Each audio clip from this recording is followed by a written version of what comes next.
Well, hello YouTube. I've been doing a little bit more work on this radio while I'm waiting for that other capacitor to come in. The old ground wire from the capacitor, which ran back to the volume control pot back here, I took out because it was just about ready to fall off. And I took this wire here and soldered it in its place. That solder wick from, let me turn this down a little bit.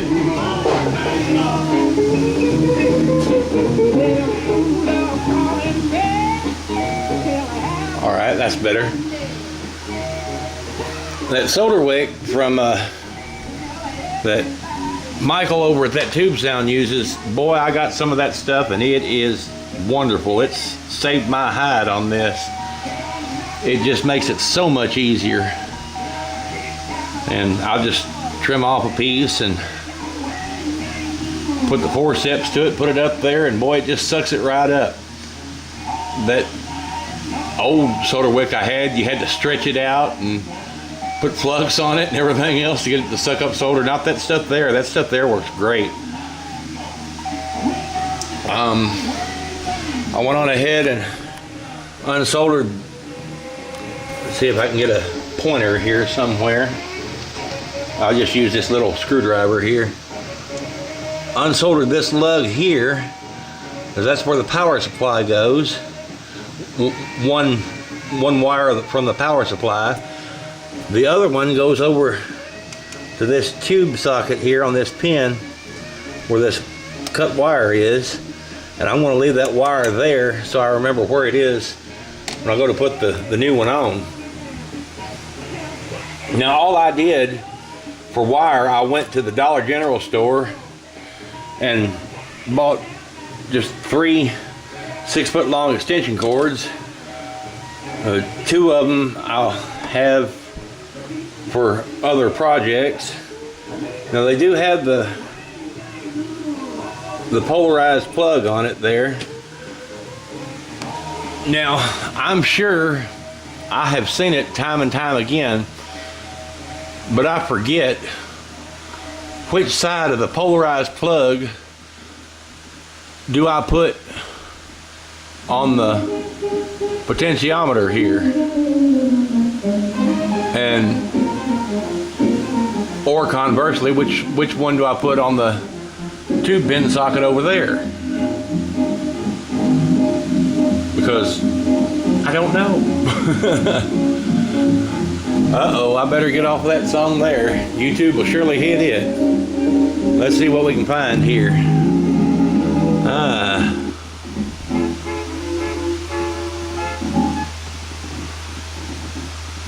Here, we'll do this here then.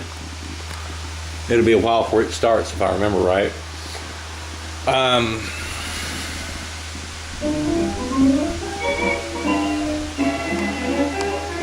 All right.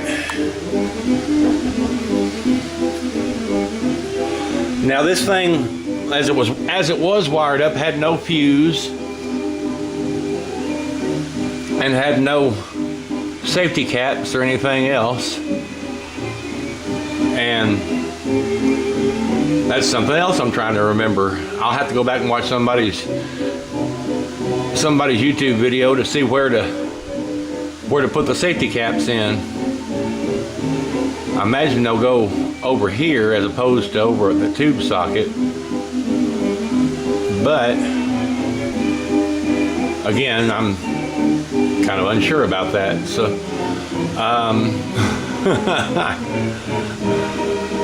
I'll say my memory just comes and goes on stuff like that. I can watch 100 people do it, and then when I go to do it myself, it's like right out of my head. Now I was talking about getting a few other things, and I showed y'all the other day I got the solid strand wire there and the Singer sewing machine oil. But I've also picked up a couple of meters, and I didn't realize there was going to be such a huge difference in size between the two of them. Oh well, they'll still work, I guess. I wanted to make me a box to run off the variac there so I could tell how many volts and how many amps I was getting. And that's the style of meter that I wanted. I tried to find one of amps the same way, but I couldn't find one, and I got this one over here, but I thought they would be close to the same size, but you can see looking at them that they are not. The voltmeter's twice the size of the amp meter. The smallest amp meter I could find in the style that I wanted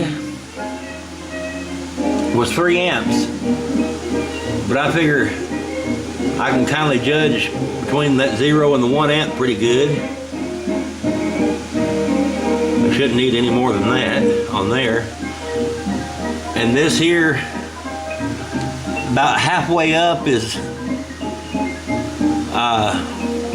just under halfway up would be 120 volts. So the voltage reading on it, it's a big size, so I ought to be able to read it easy if I have to look at it from a distance or whatever. I gotta go sometime tomorrow, get me a project box to put that stuff in, and hopefully here for too long we'll be able to get some more of this stuff done. I've done about all I want to do tonight here. These 2 wires here will go back onto this lug up here. I've just got the one sitting on there. But I wanted to say that to myself as much as anybody, so I remember where those 2 yellowish or brownish, whatever color they're supposed to be, should go. And of course I know where the rest of them, the only other 3 wires that are unhooked right now are the capacitor wires here, and that's where the capacitors will go on to when I get those in. I'll trim those down a little bit shorter if I need to, or if I need to leave them that length, I'll leave them that length. But I got to try to find some way to mount them where they're not hanging in the air at the same time. I got to try to find some place to put a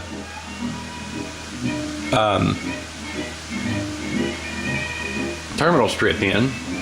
I'm thinking those little holes down there behind that yellow film capacitor,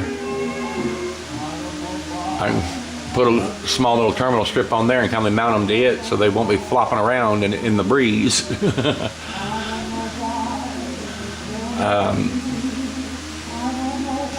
Anyhow, just kind of keeping y'all abreast of the situation here as much as I can. I wish the capacitor had gotten here tonight and I could go ahead and wire a lot of this stuff up,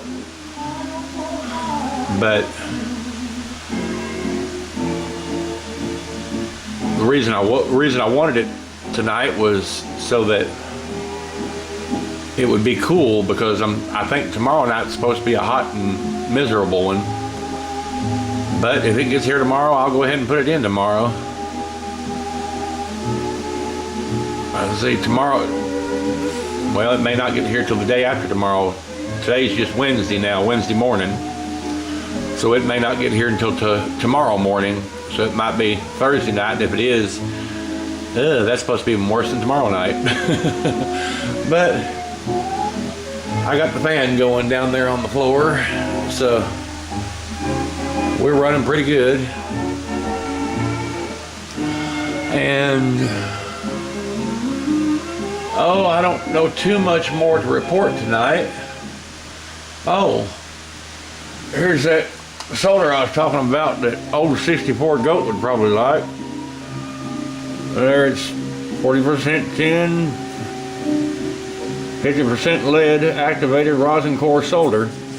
He said he likes the thick stuff.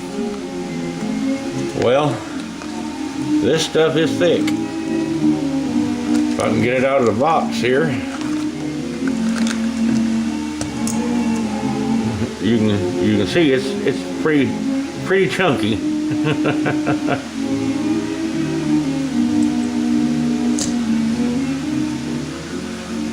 Now, I assume that I can use that just as well as any other solder.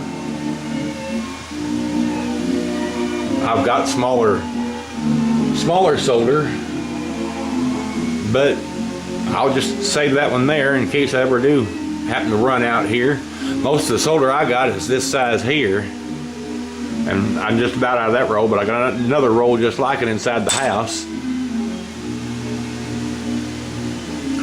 And